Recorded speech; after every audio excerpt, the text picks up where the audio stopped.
పసిపిల్లలు కడుపు నిండుగా తింటూ ఉంటే మన కడుపు నిండినంత సంబరంగా ఉంటుంది.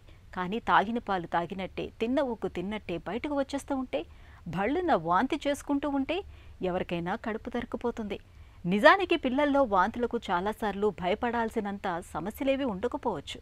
పాలు సరిగ్గా పట్టకపోవటం, జీర్ణకోశంలో ఇన్ఫెక్షన్లు, కలుషిత ఆహారము వంటి మామూలు విషయాలే వాంతులకు కారణం కావచ్చు.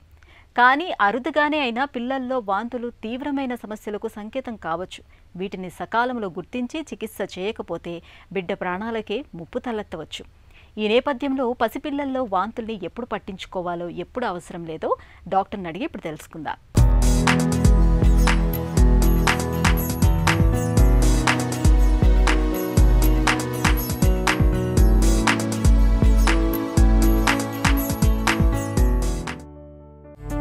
పసిపిల్లల్లో వాంతులు ఎందుకు అవుతాయి?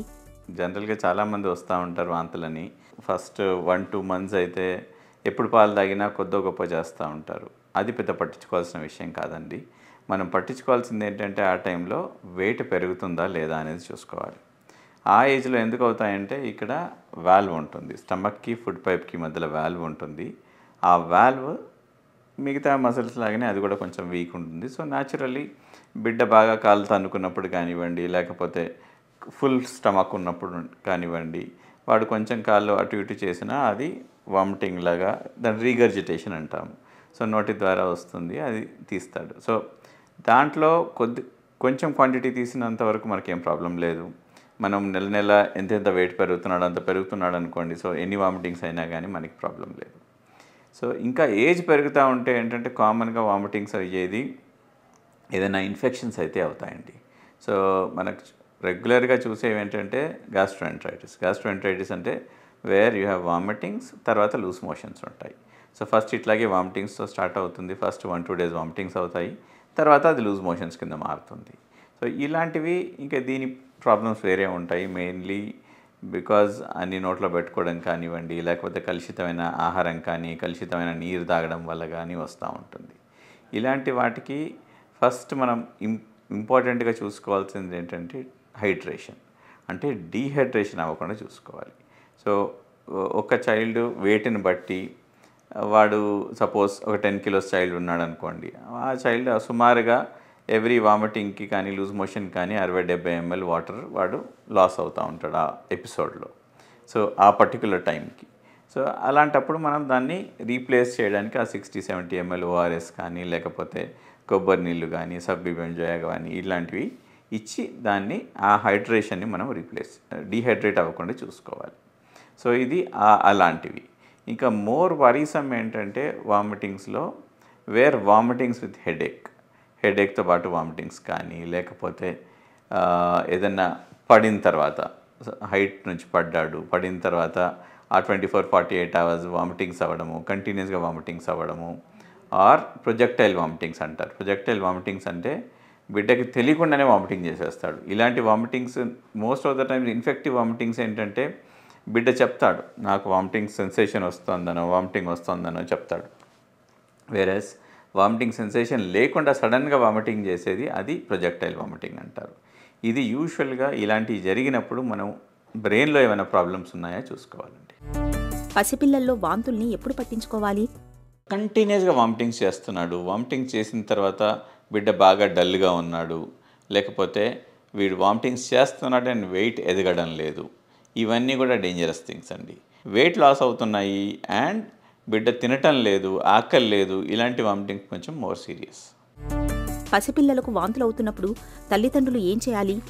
ఫస్ట్ ఇంపార్టెంట్ థింగ్ ఏంటంటే ఎందుకు అవుతున్నాయి అదొకటి తెలుసుకోవాలి. లేదు ఉట్టి మన గ్యాస్ట్రోఎంటరైటిస్ ఇలాంటిది అనుకోండి, అలాంటి వాటిలో ఇంపార్టెంట్ థింగ్ చేసుకోవాల్సింది హైడ్రేషన్ మెయింటైన్ చేసుకోవడం.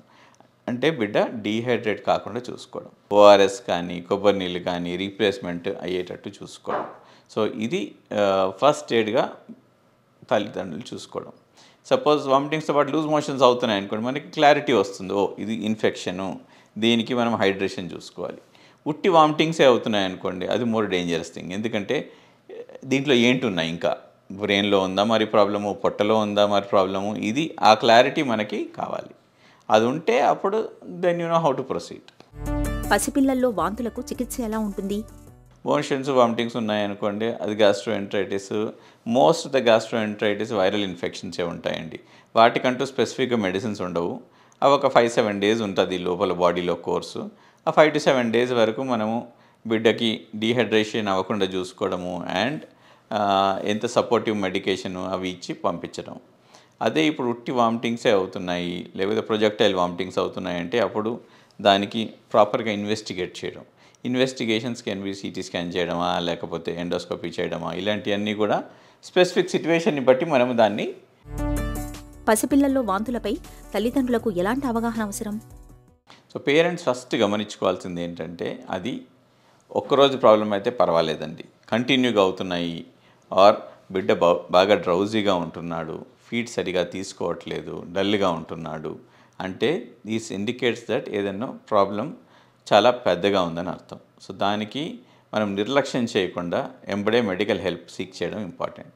లేదు బిడ్డ రోజు చేస్తున్నాడు వామిటింగ్స్, ఒకటి అలా చేస్తున్నాడు, అదర్వైజ్ యాక్టివ్గానే ఉంటున్నాడు, బాగానే తింటున్నాడు, వెయిట్ పెరుగుతున్నాడు అంటే దట్ ఈస్ స్టిల్ ఓకే. దాన్ని కొంచెం అటు ఇటు చూడకపోయినా పర్వాలేదు, కానీ ఈ డేంజర్ సైన్స్ ఉంటే మాత్రం ఎంబడే మెడికల్ హెల్ప్ సీక్ చేయాలండి. పసిపిల్లలకు తరచూ వాంతులవడంతో పాటు పొట్టలో నొప్పి, బరువు తగ్గడం, ఆకలి లేకపోవటం, జ్వరం వంటి లక్షణాలు కనిపిస్తున్నప్పుడు ఆలస్యం చేయకుండా వెంటనే డాక్టర్ని సంప్రదించాలి. పరీక్షల సాయముతో మూల కారణాలని గుర్తించి చికిత్స మొదలు పెడితే వాంతుల బెడద ఇట్టే తగ్గిపోతుంది.